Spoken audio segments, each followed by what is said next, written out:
Joyeux jeudi tout le monde. Bon courage si vous partez bosser, si vous êtes déjà peut-être en plein taf. Enfin oui, tout le monde n'est pas en vacances. On va s'écouter Imagine Dragons, Mika aussi, tout ça juste après l'actu. C'est le 6-9 de l'été, il est 7h30 sur Énergie.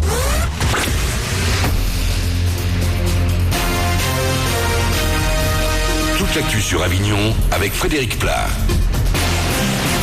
Bonjour, on profite de la fraîcheur matinale ce matin parce que le mercure va bien grimper cet après-midi jusqu'à 34 degrés sous un soleil d'abord omniprésent, puis de plus en plus contrarié par des passages nuageux, puis un voile sur la fin de journée. 16 degrés actuellement à Avignon, 15 à Bédouin. C'était la météo sur Énergie Avignon avec Doral Automobile, zone de fond couverte à Avignon.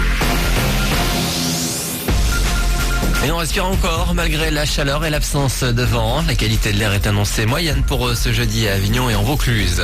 Allez voler ailleurs, le maire de la Tour d'Aigle vient de prendre un arrêté pour verbaliser les pilotes de chasse qui survolent son village et le Luberon.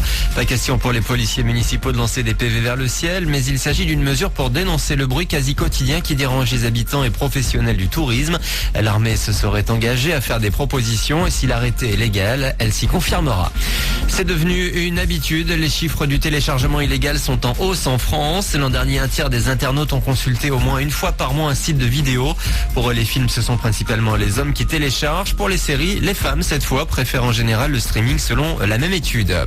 Les vacances, les plages, les piscines, les baignades, du bonheur, mais aussi un grand danger si on ne fait pas attention.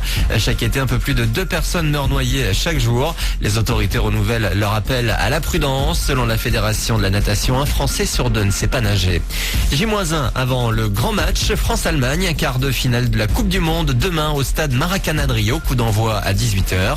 Pour l'instant, les Bleus se préparent tranquillement avec des entraînements légers histoire de bien récupérer. Le groupe est de nouveau au complet après le retour de blessure de Sako en défense. Un festival électro, le Positif Festival a lieu samedi soir dans le Gard rhodanien à Bellegarde, au pied de la tour de la Madone. Comme tous les ans, la programmation ne devrait faire que des heureux. Nicolas Kerr, cofondateur du Positif Festival. Pour nous, en tout cas, organisateurs, pour nous, l'artiste numéro 1 en dubstep, donc qui s'appelle Excision, qui est un artiste avec un réseau très influent, qui remplit des stades aussi à l'étranger, qui viendra se produire pour la première fois dans le sud de la France. On a également un artiste, pareil, qui nous tient à cœur aussi, qui s'appelle Madéon, un jeune artiste français, qui collabore avec les plus grandes stars pop internationales. Je pense à Lady Gaga notamment, et Grammatique, donc va représenter un petit peu le côté un peu plus hip-hop, on va dire, aussi drum and bass, des sonorités qui sont vraiment propres à lui. Et vous avez toutes les infos sur positivefestival.com. Voilà pour vos news.